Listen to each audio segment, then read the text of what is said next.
नमस्कार प्यारे विद्यार्थियों, जय श्री राम, जय श्री श्याम, राधे राधे। स्वागत है आप सभी का आपके अपने YouTube चैनल गुरु आज्ञा क्लासेस पर। प्यारे विद्यार्थियों, आज हम लाए हैं आपके लिए राजस्थान जीके का मॉडल पेपर 6। अभी तक 5 पेपर को हमने सॉल्व कर लिया है और जैसा कि आपका हमें सहयोग मिल रहा है, सपोर्ट मिल रहा है, वो बहुत ही अच्छा है। उसके लिए आप सभी को हार्दिक अभिनंदन है, हार्दिक धन्यवाद है।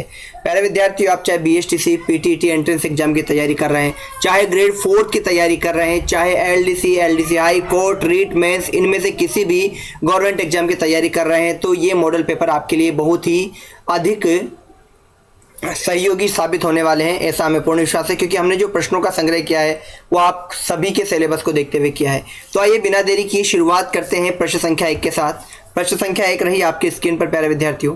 सम्राट औरंगजेब ने बीकानेर शासक अनूप सिंह को माही मरातीश का खिताब किस उपलब्धि पर दिया? जो बीकानेर के शासक अनूप सिंह थे उनको सम्राट औरंगजेब ने एक खिताब दिया था जिसका नाम था माही मरातीश। और ये किस उपलब्धि पर दिया? ऐसा क्या कार्य किया था अनूप सिंह जी ने कि औरंगजेब के द्वारा उन्हें माही मरातीश की उपलब्धि दी गई? तो विकल्प हमारे सामने है। पहला है प्यारे विद्यार्थियों की जाटों के विरुद्ध की गई सफल कार्यवाही के कारण, मराठों के विरुद्ध सफलता के कारण, विकल्प 1 व 2 दोनों, या इनमें से कोई नहीं। तो देखो प्यारे विद्यार्थियों, मराठों के विरुद्ध सफलता प्राप्त करने के कारण मुगल सम्राट औरंगजेब ने बीकानेर के शासक जो अनूप सिंह जी थे उनको क्या दी थी? माही मरातीश की उपलब्धि खिताब के तौर पर दी थी, है ना। तो विकल्प 2 जो है ये इसका सही उत्तर होगा। जाटों के विरुद्ध नहीं, मराठों के विरुद्ध सफलता के कारण माही मरातीश की जो उपलब्धि है, जो खिताब है, ये औरंगजेब द्वारा बीकानेर के शासक को दिया गया था। बढ़ते हैं प्रश्न संख्या 2 की ओर। और प्रश्न संख्या 2 में पूछा गया है, भीलों की सामाजिक स्थिति को सुधारने के लिए वनवासी संघ की स्थापना किसने की? भीलों की जो सामाजिक स्थिति, समाज में उनका जो स्तर था, उसको सुधारने के लिए एक संघ की स्थापना हुई थी जिसका नाम था वनवासी संघ। तो प्रश्न है कि इसकी स्थापना किसने की थी? भोगीलाल पांड्या जी ने की थी, माणिक्यलाल वर्मा ने की थी, मोतीलाल तेजावत ने की थी, इनमें से कोई भी नहीं। तो देखो प्यारे विद्यार्थियों, मोतीलाल तेजावत के द्वारा वनवासी संघ की स्थापना की गई थी। किसके द्वारा की गई थी? मोतीलाल तेजावत के द्वारा की गई थी। और मोतीलाल तेजावत को आदिवासियों का मसीहा भी कहा जाता है। क्या कहा जाता है? आदिवासियों का मसीहा भी कहा जाता है। आदिवासियों का मसीहा किसको कहा जाता है? प्रश्न आ जाए, आदिवासियों का मसीहा किसको कहा जाता है? तो मोतीलाल तेजावत को कहा जाता है। किसको कहा जाता है? मोतीलाल तेजावत को। सन 1920 में इन्होंने आदिवासियों के हित को लेकर क्या किया था? एक ही आंदोलन, है ना। तो एक ही आंदोलन भी इन्होंने किया था। कौन सा आंदोलन? एक ही आंदोलन किया था। किसके द्वारा? मोतीलाल तेजावत के द्वारा एक ही आंदोलन भी किया गया था। और कब किया गया था? 1920 में। कहाँ पर? 1920 में। स्थान कौन सा था? मातृकुंडिया नामक स्थान पर। कहाँ पर? मातृकुंडिया नामक स्थान पर किया गया था। तो प्यारे विद्यार्थी, भीलों की सामाजिक स्थिति को सुधारने के लिए वनवासी संघ की स्थापना मोतीलाल तेजावत के द्वारा की गई थी। एक ही आंदोलन 1920 में इनके द्वारा आदिवासियों के हितों को लेकर के किया गया था। कहाँ पर? स्थान कौन सा था? मातृकुंडिया स्थान पर किया गया था। बढ़ते हैं प्रश्न संख्या 3 की ओर। और प्रश्न संख्या 3 में पूछा गया है कि खानवा के युद्ध में महाराणा संग्राम सिंह की सेना में कौन शामिल नहीं था? खानवा के युद्ध में महाराणा संग्राम सिंह की सेना में कौन शामिल नहीं था? पहला है हाकिम खां सूरी, महमूद लोधी, मालदेव राठौड़ या हसन खां मेवाती। तो बताइए कौन नहीं था खानवा के युद्ध में महाराणा संग्राम सिंह की सेना में? तो प्यारे विद्यार्थियों, हाकिम खां सूरी जो था ये महाराणा संग्राम सिंह की सेना में नहीं था। बाकी महमूद लोधी, मालदेव राठौड़ और हसन खां मेवाती ये तीनों ही संग्राम सिंह की सेना में थे। किस में थे? संग्राम सिंह की सेना में थे। महमूद लोधी, मालदेव राठौड़, हसन खां मेवाती ये तीनों किसके विरुद्ध थे? बताइए, खानवा के युद्ध में किसके विरुद्ध थे? बाबर के विरुद्ध थे। कहाँ थे? बाबर के विरुद्ध थे। ठीक है। हाकिम का सूरी किसकी तरफ था? बाबर की तरफ था। हाकिम का सूरी बाबर की तरफ था। और हल्दी घाटी के युद्ध में महाराणा प्रताप की ओर से मानसिंह सेनापति के विरुद्ध लड़ा था, है ना। बढ़ते हैं अगले प्रश्न संख्या 4 की ओर। जले हुए चावल के साक्ष्य किस सभ्यता से प्राप्त हुए हैं? बताइए। आहड़, बालाथल, गिलुंड या कालीबंगा? किससे मिले हैं? कालीबंगा से। जले हुए चावल और जुते हुए खेत दोनों कहाँ से मिले हैं? आपके कालीबंगा से मिले। कालीबंगा का सामान्य अर्थ क्या होता है? काले रंग की चूड़ियाँ। क्या है? काले रंग की चूड़ियाँ। काले रंग की चूड़ियाँ हैं। इसकी खोज किसने की थी? 1952 में ए घोष ने। ए घोष का मतलब अमलानंद घोष के द्वारा की गई थी। बढ़ते हैं प्रश्न संख्या 5 की ओर और प्रश्न संख्या 5 में पूछा गया है कि खेजड़िली वृक्ष मेले का आयोजन कब होता है? खेजड़िली वृक्ष मेले का आयोजन कब होता है? कार्तिक पूर्णिमा को होता है, भाद्र शुक्ल दशमी को होता है, श्रावण शुक्ल तृतीया को होता है या भाद्र शुक्ल चतुर्थी को होता है? तो प्यारे विद्यार्थियों, सबसे पहले तो बता दूं खेजड़िली वृक्ष का मेला कहाँ पे बढ़ता है? आपके जोधपुर में बढ़ता है। कहाँ पर बढ़ता है? जोधपुर में ये बढ़ता है। और कब बढ़ता है ये? भाद्र शुक्ल दशमी को बढ़ता है। कब बढ़ता है? भाद्र शुक्ल दशमी को बढ़ता है। और इसे क्या कहते हैं? वृक्ष मेला भी कहते हैं। क्या कहते हैं? वृक्ष मेला भी इसको कहा जाता है। बढ़ते हैं अगले प्रश्न संख्या 6 की ओर और प्रश्न संख्या 6 में पूछा गया है राजस्थान में टंगस्टन खनिज क्षेत्र स्थित है। कहाँ पर स्थित है बताइए? रामपुर आगूचा, गिरल, डेगाना या रामसर में? बताइए कहाँ पर है? तो प्यारे विद्यार्थियों, डेगाना नागौर में। डेगाना नागौर में टंगस्टन है ना, डेगाना नागौर में टंगस्टन खनिज क्षेत्र क्या है? आपके स्थित है, जो टंगस्टन के लिए क्या है? प्रसिद्ध है। तो विकल्प 3 जो है ये प्रश्न संख्या 6 का सही उत्तर है। रामपुरा आगूचा की अगर हम बात करें तो ये सीसा जस्ता के लिए प्रसिद्ध है प्यारे विद्यार्थियों। किसके लिए है ये? सीसा जस्ता के लिए। रामपुरा आगूचा सीसा जस्ता के लिए प्रसिद्ध है। बढ़ते हैं प्रश्न संख्या 7 की ओर और प्रश्न संख्या 7 में पूछा गया कि राजस्थान सिविल सेवा प्राधिकरण स्थित है। कहाँ पर स्थित है? राजस्थान सिविल सेवा प्राधिकरण कहाँ पर स्थित है? जयपुर, उदयपुर, बीकानेर, जोधपुर या जयपुर में? तो कहाँ पर स्थित है? विकल्प 4 जयपुर में स्थित है। ठीक है। इसकी स्थापना कब की गई थी? 1 जुलाई 1976 को। 1 जुलाई 1976 को स्थापना की गई थी। किसकी स्थापना की गई थी? राजस्थान सिविल सेवा प्राधिकरण की स्थापना की गई थी। और क्या था इसके अंतर्गत? सेवा मामलों में अपील प्राधिकरण है ना, तो कर्मचारियों के जो प्रासंगिक मामले थे गवर्नमेंट उनके लिए किया गया था। इसका मुख्यालय कहाँ बताया है? जयपुर में है। बढ़ते हैं प्रश्न संख्या 8 की ओर और प्रश्न संख्या 8 में पूछा गया है कि टेरिये का संबंध किस लोक नाट्य से है? टेरिये का संबंध किस लोक नाट्य से है? रम्मत, तमाशा, गवरी या स्वांग? बताइए किससे है? तो टेरिये का जो संबंध है प्यारे विद्यार्थियों रम्मत से है, रम्मत लोक नाट्य से है। तो ये रम्मत कब होता है? कब होता है? होली के अवसर पर क्या प्यारे विद्यार्थियों? होली के अवसर पर रम्मत लोक नाट्य होता है। इसमें किसके साथ के? ढोल नगाड़े है ना, ढोल व नगाड़े वाद्य यंत्रों के साथ खेली जाती है इसमें होली। किसके साथ? ढोल व नगाड़े वाद्य यंत्रों के साथ खेली जाती है। इसके प्रमुख प्रसंग कौन कौन से हैं? रम्मत के प्रमुख प्रसंग देखिएगा प्यारे विद्यार्थियों। प्रमुख प्रसंग कौन कौन से हैं? बड़े ध्यान से देखिएगा। पहला है चेमासा। कौन सा है? चेमासा। इसके बाद है लावणी। क्या है? चेमासा, चेमासा के बाद लावणी और लावणी के बाद क्या है? गणपति वंदना। ये इसके प्रमुख प्रसंग है, गणपति वंदना। गणपति वंदना। तो टेरिये का संबंध किस लोकनाट्य से? रम्मत से है। ये कब होता है? होली के अवसर पर ढोल और नगाड़े के द्वारा। इसके प्रमुख प्रसंग कौन से हैं? चेमासा, लावणी और गणपति वंदना है। ठीक है। रम्मत का मूल स्थान क्या है? बीकानेर और जैसलमेर। क्या है? बीकानेर व जैसलमेर इसके मुख्य स्थान है प्यारे विद्यार्थियों, बीकानेर व जैसलमेर। ठीक है। अब बात करते हैं बीकानेर में जो पुष्करणा, बीकानेर में पुष्करणा जो ब्राह्मण होते हैं, कौन से? पुष्करणा ब्राह्मण, पुष्करणा ब्राह्मण। और जैसलमेर के अंदर, जैसलमेर में कौन आएगा? रावल जाति। कौन से आएगी? रावल जाति। वो ये रम्मत को क्या करते हैं? बहुत अच्छे तरीके से दक्ष मानी जाती है उसके अंतर्गत। कौन कौन सी? पुष्करणा ब्राह्मण बीकानेर के और जैसलमेर के रावल जाति जो है वो रम्मत जो लोकनाट्य है उसका अभिनय करने में, उसको प्रकट करने में, जिसको कहते हैं उसका अभिनय करने में बहुत ही इनको महारत हासिल है। बढ़ते हैं अगले प्रश्न संख्या 9 की ओर और प्रश्न संख्या 9 में पूछा गया है राजस्थान में क्रय विक्रय सहकारी समितियों की शीर्ष संस्था कौन सी है? क्रय विक्रय सहकारी समितियों की शीर्ष संस्था कौन सी है? राजस्थान राज्य सहकारी बैंक, राजस्थान राज्य सहकारी आवासन संघ, राजस्थान राज्य सहकारी संघ या राजस्थान राज्य सहकारी क्रय विक्रय संघ। तो बताइए कौन सा होगा?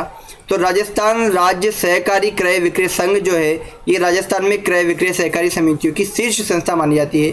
तो विकल्प 4 जो है ये प्रश्न संख्या 9 का सही उत्तर है। बढ़ते हैं प्रश्न संख्या 10 की ओर। और प्रश्न संख्या 10 में पूछा गया है कि राष्ट्रीय आयुर्वेद संस्थान जो स्वास्थ्य एवं परिवार कल्याण मंत्रालय भारत सरकार द्वारा स्वायत्त निकाय है, स्थापित है। राष्ट्रीय आयुर्वेदिक संस्थान NIA, राष्ट्रीय आयुर्वेदिक संस्थान का शॉर्ट फॉर्म क्या है? NIA,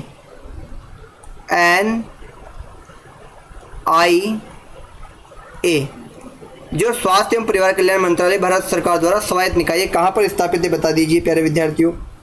उदयपुर में, जोधपुर में, बांसवाड़ा में या जयपुर में? कहाँ पर है? यह जयपुर में है। कहाँ है यह? जयपुर में है। और कब स्थापित किया गया था जयपुर के अंदर? ये 1976 में, 1976 में स्थापित किया गया था। 1976 में स्थापित किया गया था। ठीक है। और भारत में आयुर्वेद के प्रशिक्षण और अनुसंधान के लिए सर्वोच्च संस्थान है ये जयपुर का। तो भारत में सर्वोच्च संस्थान, भारत में सर्वोच्च संस्थान। ठीक है।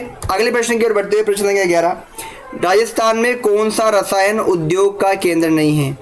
राजस्थान में कौन सा रसायन उद्योग का केंद्र नहीं है? डीडवाना, सवाई माधोपुर, कोटा या अलवर? बताइए कौन सा नहीं है? रसायन उद्योग का केंद्र नहीं है। तो प्यारे विद्यार्थियों विकल्प 2 देखिए, सवाई माधोपुर जो है ये राजस्थान में रसायन उद्योग का केंद्र नहीं है। डीडवाना नागौर में Rajasthan state chemical works limited है। देखो बात करते हैं डीडवाना में। डीडवाना में क्या है? राजस्थान स्टेट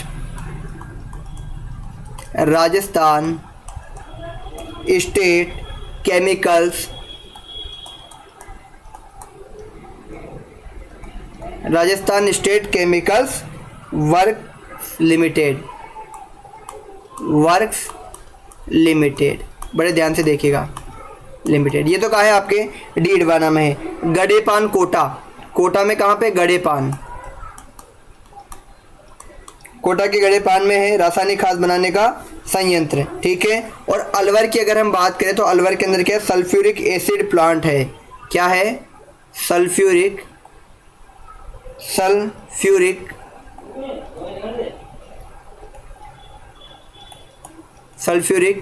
एसिड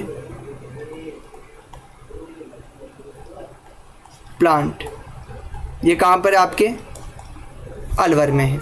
बढ़ते प्रश्न संख्या 12 की ओर। प्रश्न संख्या 12 में पूछा गया प्यारे विद्यार्थियों, अशोक का भानु शिलालेख कहाँ से लिया गया है? अशोक का भानु शिलालेख कहाँ से लिया गया है? बताइए कहाँ से?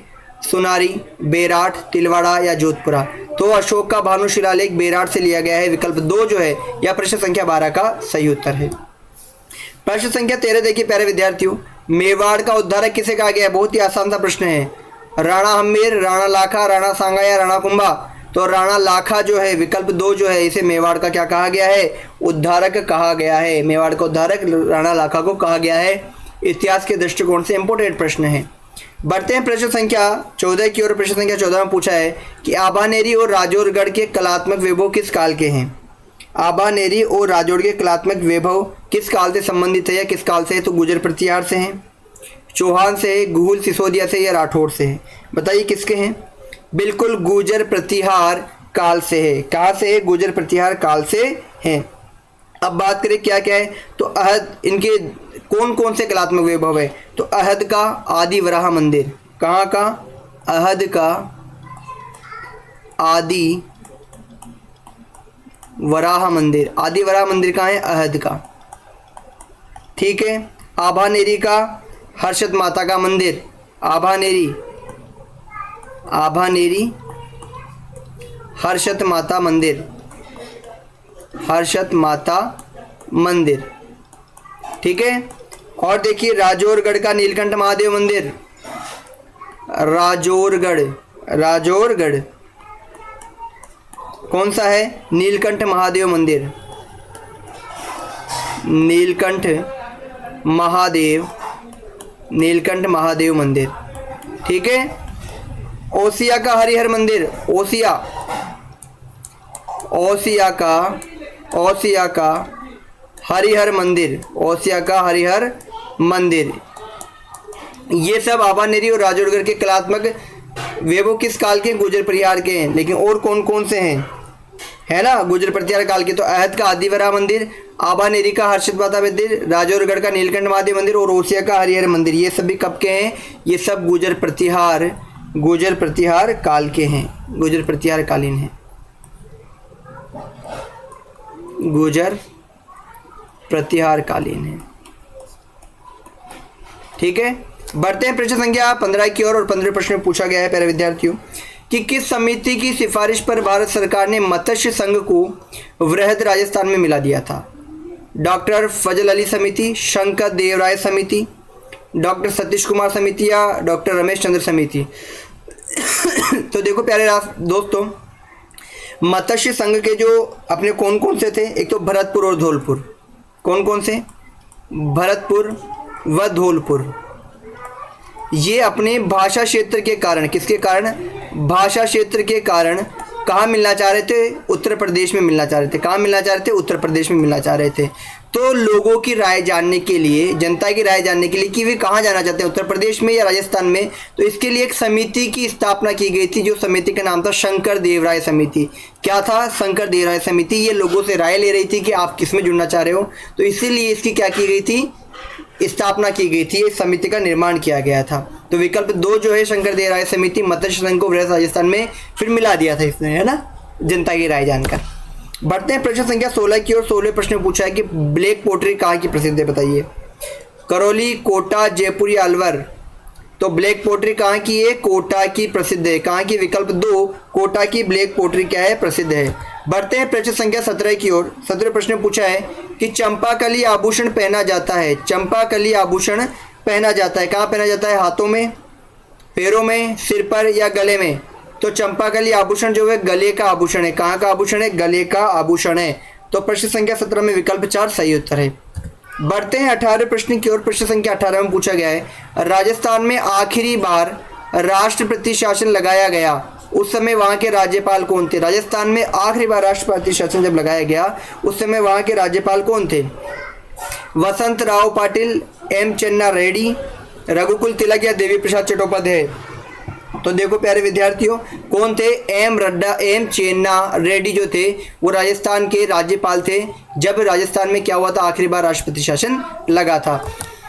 बढ़ते हैं प्रश्न संख्या 19 की ओर। 19वें प्रश्न में पूछा गया कि राज्य में प्रथम ग्राम न्यायालय की स्थापना कहाँ हुई? राज्य में प्रथम ग्राम न्यायालय की स्थापना कहाँ हुई? चौहटन में, आसिंद में, बस्सी में या निवाई में? राज्य में प्रथम ग्राम न्यायालय की स्थापना कहाँ की गई? बताइए प्यारे विद्यार्थियों। तो कहाँ की गई थी? बस्सी में की गई थी। कहाँ पर की गई थी? बस्सी में। कब की गई थी? 27 नवंबर 2010। कब की गई थी? 27 नवंबर 2010 में की गई थी। पहले ग्राम न्यायालय का उद्घाटन तत्कालीन कानून मंत्री वीरप्पा मोइली ने की थी। किसने की थी? वीरप्पा मोइली के द्वारा 27 नवंबर 2010 को राजस्थान का जो बस्सी है यहाँ पर ग्राम न्यायालय की क्या गई थी? स्थापना की गई थी। तो विकल्प 3 जो है प्रश्न संख्या 19 का सही उत्तर है। बढ़ते हैं 20वें प्रश्न की ओर। राज्य मंत्री परिषद सामूहिक रूप से उत्तरदायी होती है। राज्य मंत्री परिषद सामूहिक रूप से उत्तरदायी होती है, किसके प्रति होती है? बताइए। विधानसभा के प्रति, लोकसभा के प्रति, मुख्यमंत्री के प्रति या राज्यपाल के प्रति? तो प्यारे विद्यार्थियों, राज्य मंत्री परिषद सामूहिक रूप से विधानसभा के प्रति उत्तरदायी होती है। किसके प्रति होती है? विधानसभा के प्रति। तो विकल्प 1 जो है ये 20वें प्रश्न का सही उत्तर है। बढ़ते हैं प्रश्न संख्या 21 की ओर। प्रशासनिक कार्यों में हिंदी भाषा के प्रयोग को अनिवार्य करने के लिए राजस्थान राजभाषा अधिनियम 1963 में संशोधन किस वर्ष किया गया? राजस्थान राजभाषा अधिनियम 1963 में संशोधन किस वर्ष किया गया? 1967 में, 1969 में, 1970 में, 1956 में? तो प्यारे विद्यार्थियों, हिंदी भाषा के प्रयोग को अनिवार्य करने के लिए राजभाषा अधिनियम 1963 में जो परिवर्तन है वो 1967 में किया गया। विकल्प 1 जो है वह प्रश्न संख्या 21 का सही उत्तर है। बढ़ते हैं अगले प्रश्न संख्या 22 की ओर। 22वें प्रश्न पूछा है कि राजस्थान का प्रथम भाषा सर्वेक्षक किसे कहा जाता है? राजस्थान का प्रथम भाषा सर्वेक्षक किसे कहा जाता है? थॉमस कुक को, जेम्स टोड को, जॉर्ज मैकलिस्टर को या लॉर्ड इरविन को? किसको कहा जाता है प्यारे विद्यार्थियों? राजस्थान का प्रथम भाषा सर्वेक्षक प्रश्न संख्या 22 देखिए, फटाफट से कमेंट बॉक्स में आंसर दीजिए। प्रश्न संख्या 22 का आंसर क्या होगा? राजस्थान में प्रथम भाषा सर्वेक्षक किसे कहा जाता है? थॉमस कुक को, जेम्स टोड को, थॉमस कुक को, जेम्स टोड को, जॉर्ज मैकलिस्टर को या लॉर्ड इरविन को? बताइए किसको कहा जाता है? तो जॉर्ज मैकलिस्टर जो है, इन्हें भाषा सर्वेक्षक कहा जाता है, राजस्थान का प्रथम भाषा सर्वेक्षक। विकल्प 3 जो है यह प्रश्न संख्या 22 का सही उत्तर है। बढ़ते अगले प्रश्न संख्या 24 की ओर और 23 की ओर। 23 प्रश्न पूछा गया कि राजस्थान के इतिहास में पीथल नाम से प्रसिद्ध है। बताइए कौन प्रसिद्ध है? कल्याणमल, पृथ्वीराज राठौड़, राय सिंह या कर्ण सिंह? तो पीथल और पाथल दो नाम हैं। तो जो पृथ्वीराज चौहान है उन्हें किस नाम से जाना जाता है? पीथल के नाम से जाना जाता है। तो विकल्प 2 जो है ये प्रश्न संख्या 23 का सही उत्तर है। 24वां प्रश्न देखिए प्यारे विद्यार्थियों, कोटा में किस पॉलिटिकल एजेंट का सिर काटकर शहर में घुमाया गया था? किसका? कर्नल होम्स का, मेजर बर्टन, पैट्रिक लॉरेंस या मोकन मैक्स? तो देखिए इसको आप ऐसे याद कर सकते हैं, कोट में बटन। क्या बोलेंगे? कोट में बटन, यानी कोटा में किसका सिर काटकर शहर में घुमाया गया था? कोटा में किसका? बटन, यानी बर्टन, मेजर बर्टन का। तो विकल्प 2 जो है ये प्रश्न संख्या 24 का आपके सही उत्तर है। बढ़ते अगले प्रश्न संख्या 25 की ओर। राजस्थान लोक सेवा गारंटी अधिनियम कब लागू हुआ? राजस्थान लोक सेवा गारंटी अधिनियम कब लागू हुआ? 2 अक्टूबर 2011, 14 नवंबर 2011, 21 मई 2011, 31 अक्टूबर 2011? तो प्यारे विद्यार्थियों 14 नवंबर 2011 को राजस्थान लोक सेवा गारंटी अधिनियम लागू किया गया। विकल्प 2 जो है प्रश्न संख्या 25 का सही उत्तर है। 26वां प्रश्न देखिए प्यारे विद्यार्थियों, राजस्थान में भामाशाह योजना कब प्रारंभ की गई थी? बड़ा ही अच्छा प्रश्न है, बताइए। 15 अगस्त 2014 को, 15 अगस्त 2021 को, 15 अगस्त 2017 को या 15 अगस्त 2012 को? तो 15 अगस्त 2012 को। कब? 15 अगस्त 14 को। 15 अगस्त 2014 को राजस्थान में भामाशाह योजना प्रारंभ की गई। और ये क्यों की गई थी? महिला सशक्तिकरण के लिए। किसके लिए की गई थी? महिला सशक्तिकरण के लिए। महिला सशक्तिकरण के लिए किया गया था। इसमें घर की जो महिला थी वह क्या होती? घर की मुखिया कहलाती। क्या? घर की मुखिया बनाया गया था। ठीक है, बढ़ते हैं अगले प्रश्न संख्या 27 की ओर। 27 प्रश्न पूछा गया है, राजस्थान में मूर्तिकला का व्यवस्थित विकास काल किस काल में हुआ था? विकास किस काल में हुआ था? बताइए। गुप्त काल में, मुगल काल में, सातवाहन काल में या मौर्य काल में? तो राजस्थान में मूर्तिकला का सुव्यवस्थित विकास प्यारे विद्यार्थी मौर्य काल के अंदर हुआ था। कब हुआ था? मौर्य काल में हुआ था। और इसमें काले, सफ़ेद, हरे, भूरे, गुलाबी पत्थर से बनी मूर्तियों के अंदर पीतल व धातु की मूर्तियां भी प्राप्त होती है मौर्य काल की। कौन कौन सी होती है आपके? काले, सफ़ेद, भूरे, हल्के सलेटी, है ना, गुलाबी पत्थर से बनी, और इसके साथ ही पीतल और धातु की मूर्तियां भी प्राप्त होती है मौर्य काल से। इसलिए राजस्थान में मूर्तिकला का सुव्यवस्थित विकास मौर्य काल को माना जाता है। तो विकल्प 4 जो है प्रश्न संख्या 27 का सही उत्तर है। 28वां प्रश्न देखिए प्यारे विद्यार्थियों, राजस्थान मुख्यमंत्री का 7 सूत्री कार्यक्रम कौन सा वर्ष 2009-10 संबंधित है? शहरी विकास से, नारी सशक्तिकरण से, वन्यजीव संरक्षण से या ग्रामीण विकास से? तो प्यारे विद्यार्थियों राजस्थान के मुख्यमंत्री का 7 सूत्री कार्यक्रम जो 2009-10 में था वह नारी सशक्तिकरण से संबंधित था। किससे संबंधित था? नारी सशक्तिकरण से संबंधित था। बढ़ते हैं प्रश्न संख्या 29 की ओर। 29वें प्रश्न में पूछा गया है प्यारे विद्यार्थियों कि निम्नलिखित में से प्रधानमंत्री वय वंदना योजना ने जुलाई 2022 को 5 साल पूरे किए। यह योजना किस मंत्रालय से संबंधित है?